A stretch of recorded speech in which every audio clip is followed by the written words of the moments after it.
ओम सच्चिदानंदरूपाय विश्वोत्पत्त्यादिहेतवे तापत्रय विनाशाय श्रीकृष्णाय वयं नमः। श्रीमद्भागवत प्रथम स्कंध अध्याय 15।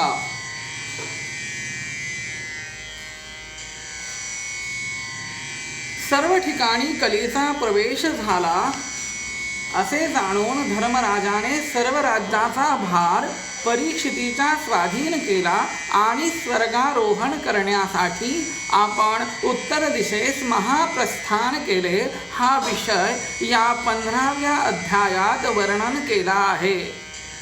सूत म्हणाला, हे शौनकादी ऋषी हो, याप्रमाणे श्रीकृष्णाच्या विरहाने कृश झालेला जो अर्जुन त्याचे नाना प्रकारच्या शंका घेण्यास योग्य असे स्वरूप पाहून त्यास ज्येष्ठ बंधू धर्मराजाने बहुत प्रश्न केले, तथापि शोकाने त्याचे मुख आणि हृदय कमळ वाळून गेले आहे असा निस्तेज झालेला तो अर्जुन त्याच श्रीकृष्णाच्या ध्यानात निमग्न होत असता धर्मराजास काहीच उत्तर देण्याविषयी समर्थ झाला नाही।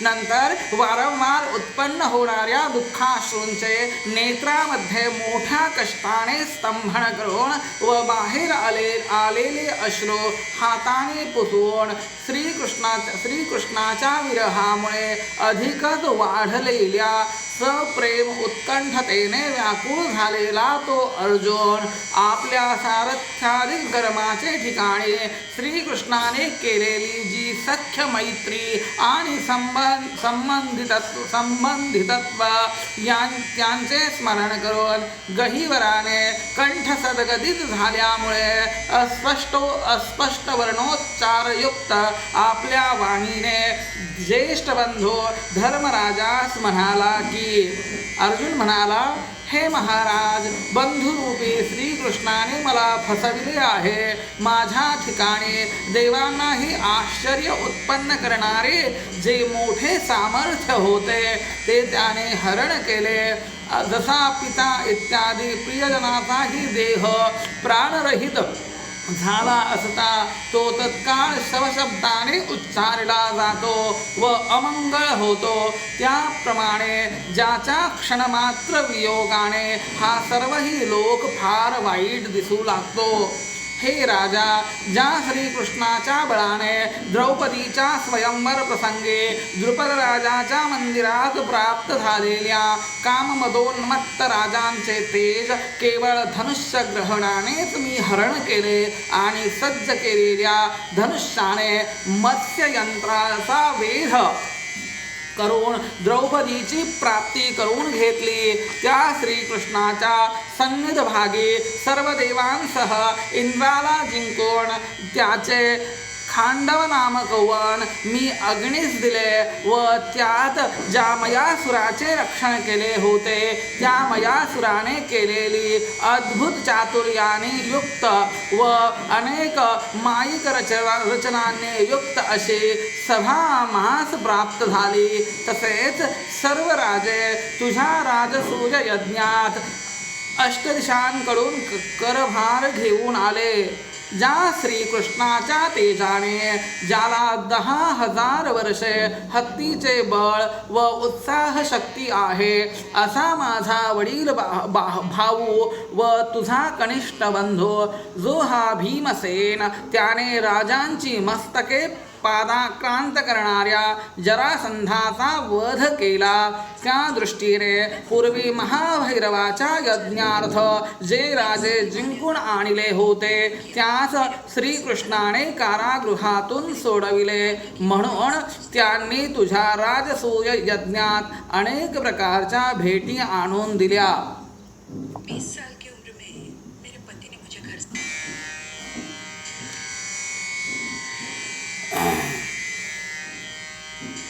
हे राजा, राजसूय यज्ञामध्ये ऋत्विजांनी केलेल्या महाअभिषेकाने अतिस्तुत्य झालेल्या तुझ्या द्रौपदी नामक पत्नीच्या रमणीय केशपाशाला, बुचड्याला, सोडून दुःशासनादी कुटिलांनी सभेमध्ये आकर्षण केले तेव्हा स्मरणमात्रे करून प्राप्त झालेल्या श्रीकृष्णाला नमस्कार करते वेळी त्या द्रौपदीच्या नेत्रातील दुःखाश्रू तिच्या मुखावरून श्रीकृष्णाच्या पायावर पडले.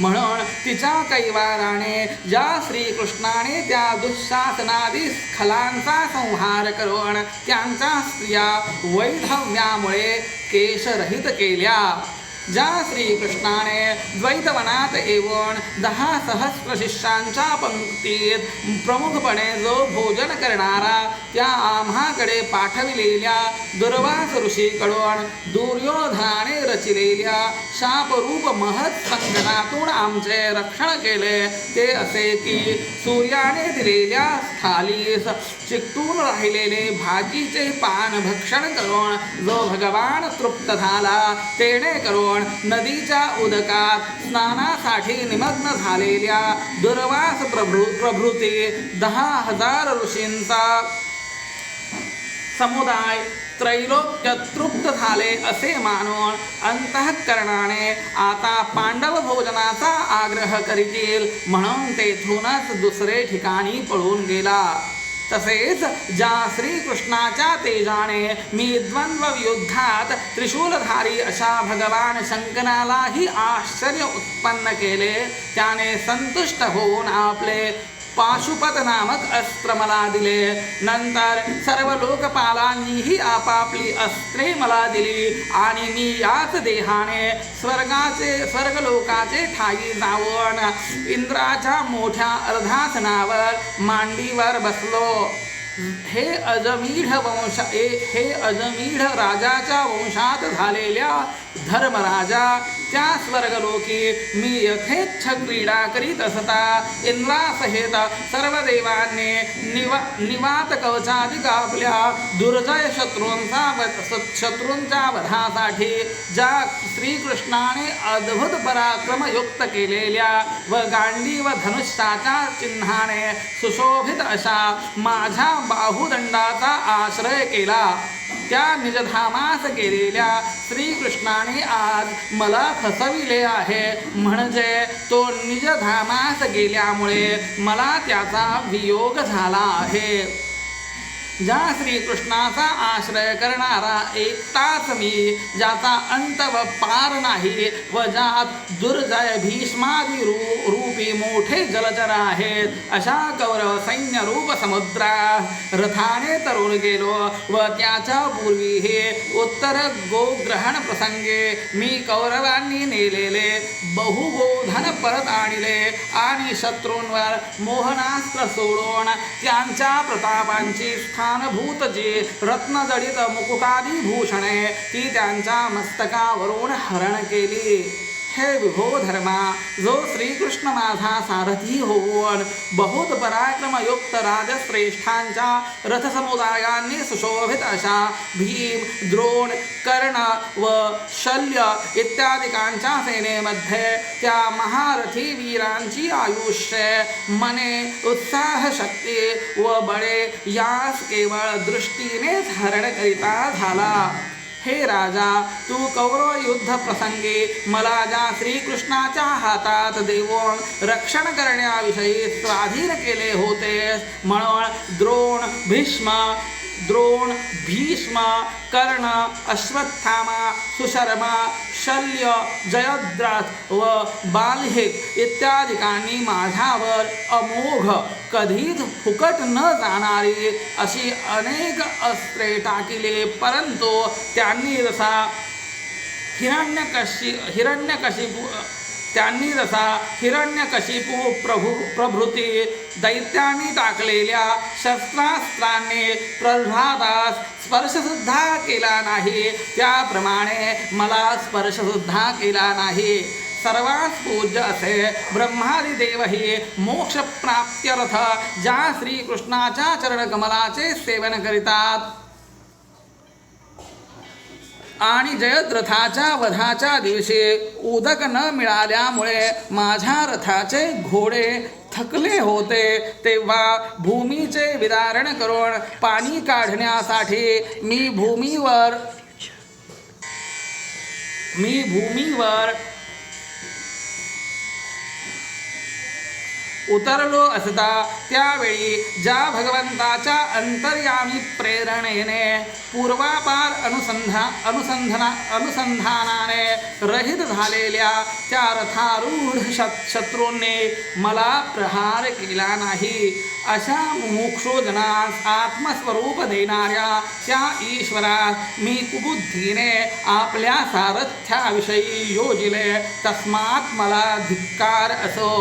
हे नरदेवा राजा, श्रीकृष्णाची गंभीर व सुंदर हास्याने शोभणारी थट्टेची जी भाषणे व हे पार्था अर्जुना, हे सख्या, हे गुरुकुलास आनंद देणाऱ्या अशी संबोधनयुक्त मनोवेधक भाषणे ती आता स्मरण करणाऱ्या माझ्या मनास खिन्न करीत आहेत.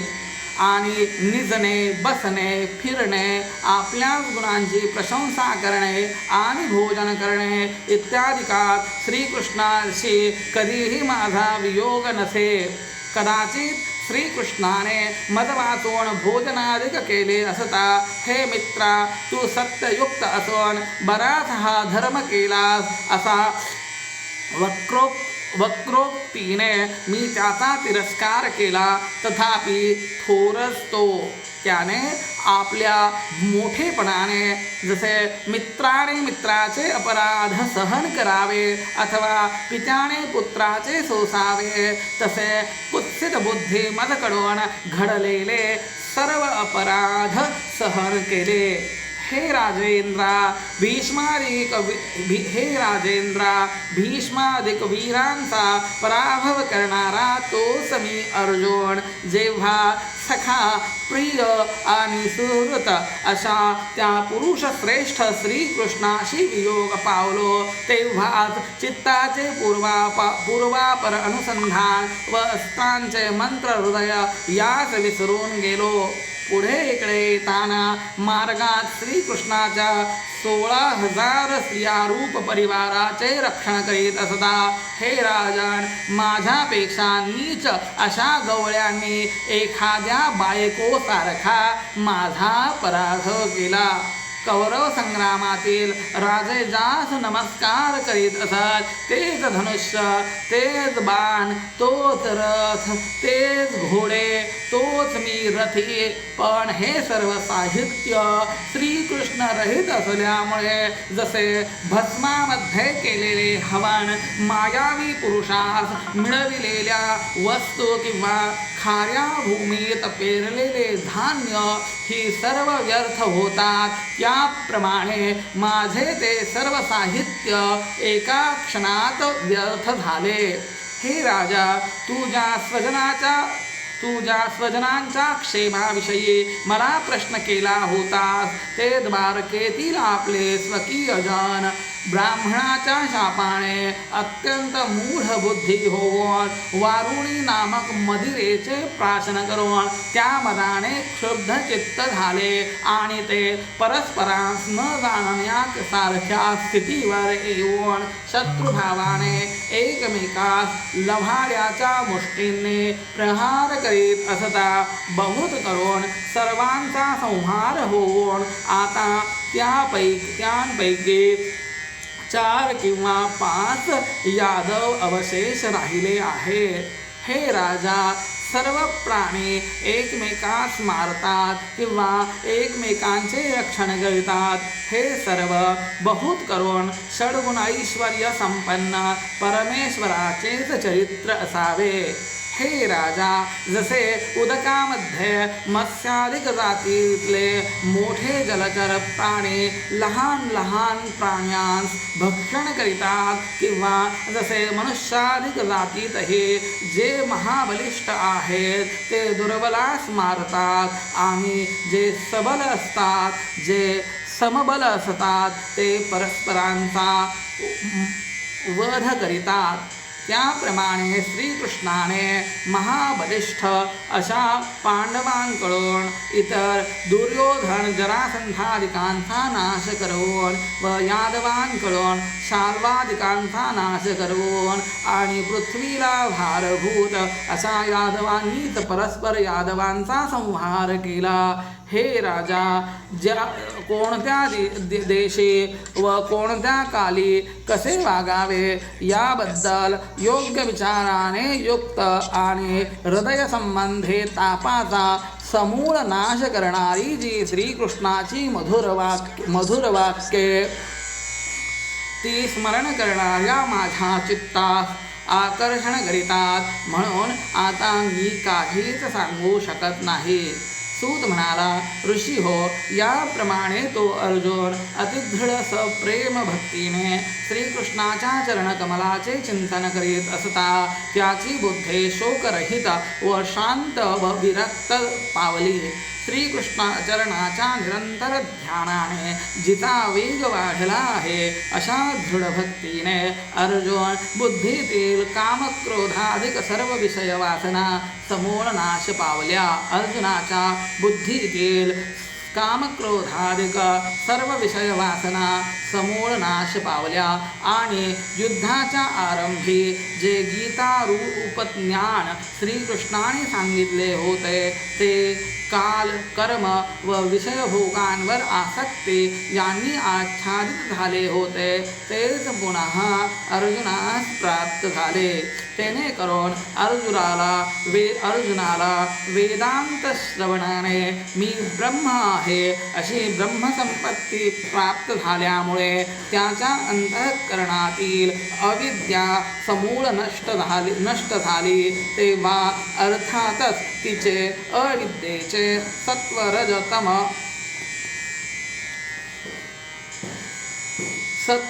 आणि तम सत्व रज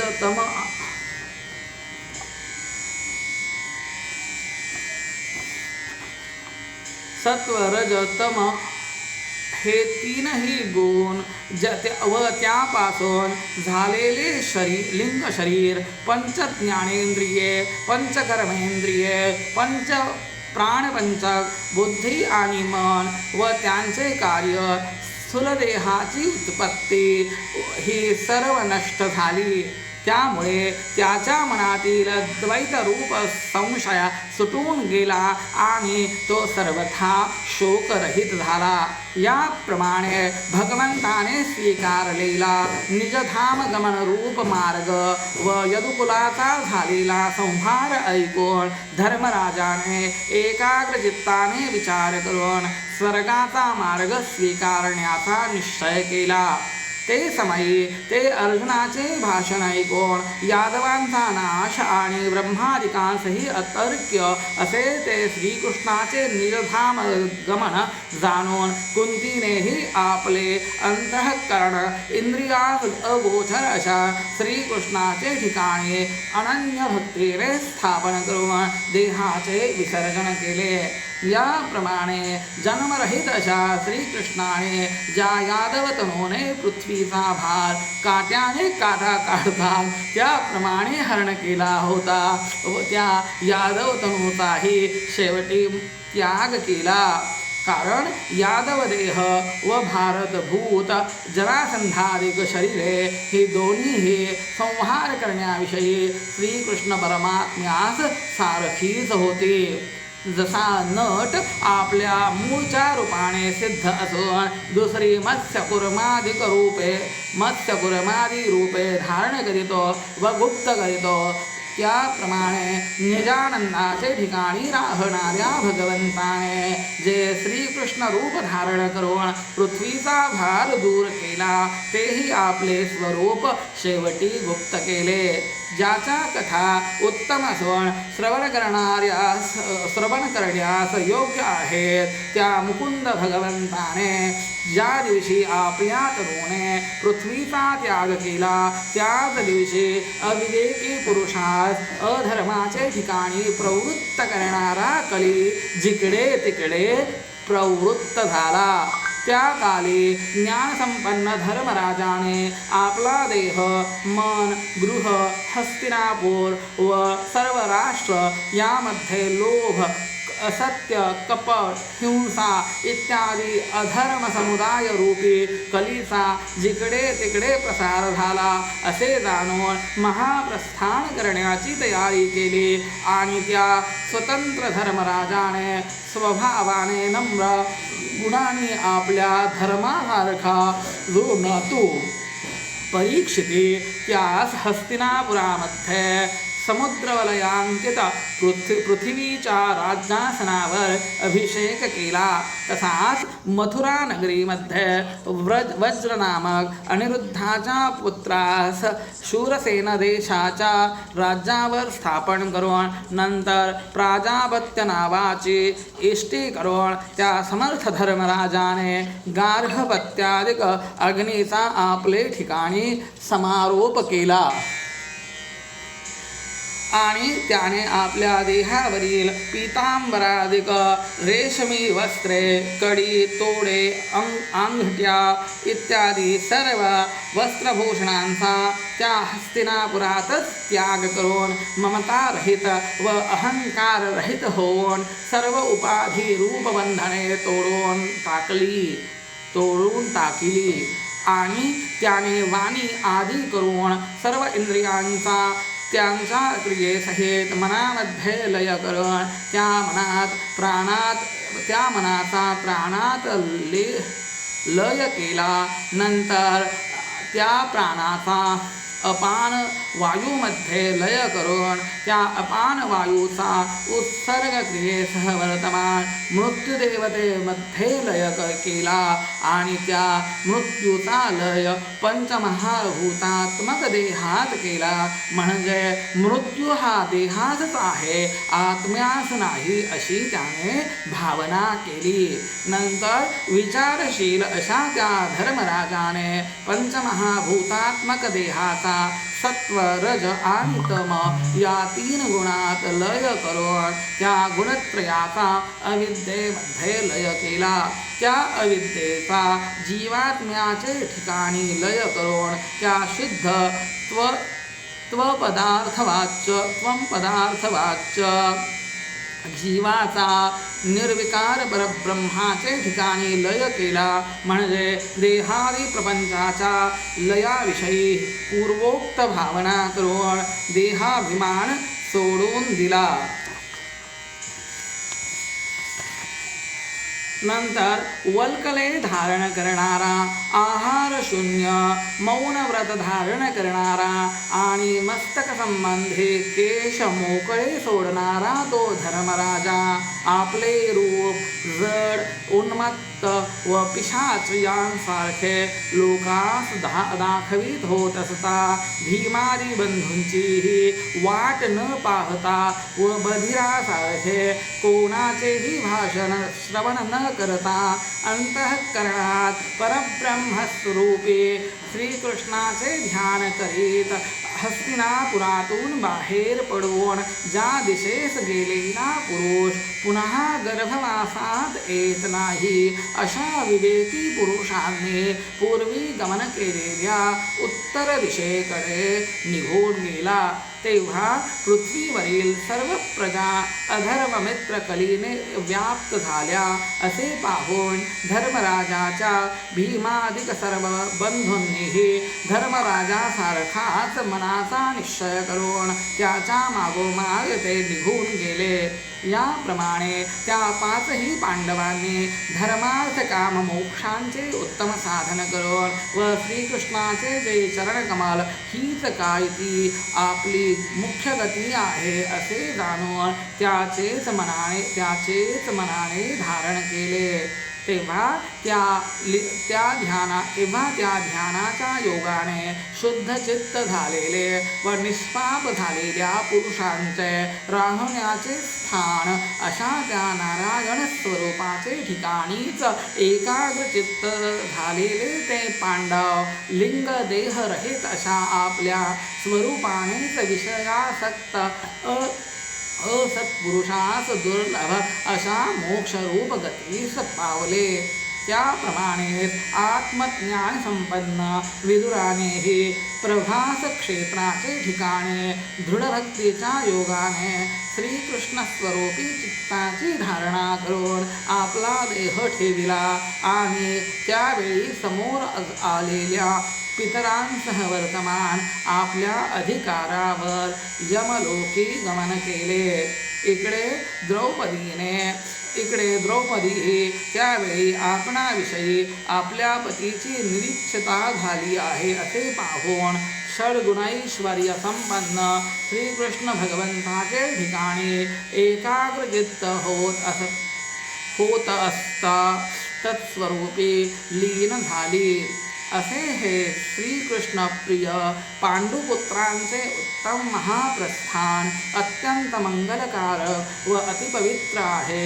यास्तव जो मनुष्य भक्तिपूर्वक यांचे श्रवण करीतो याचे श्रवण करीतो तो श्रीकृष्णाचे ठिकाणी भक्ती पावून मोक्षसिद्धीसही पावतो. याप्रमाणे श्रीमद्भागवत नामक महापुराणातील प्रथम स्कंधामध्ये पांडवांचे स्वर्गारोहण कथनरूप हा 15वा अध्याय समाप्त झाला. श्रीकृष्णार्पणमस्तु.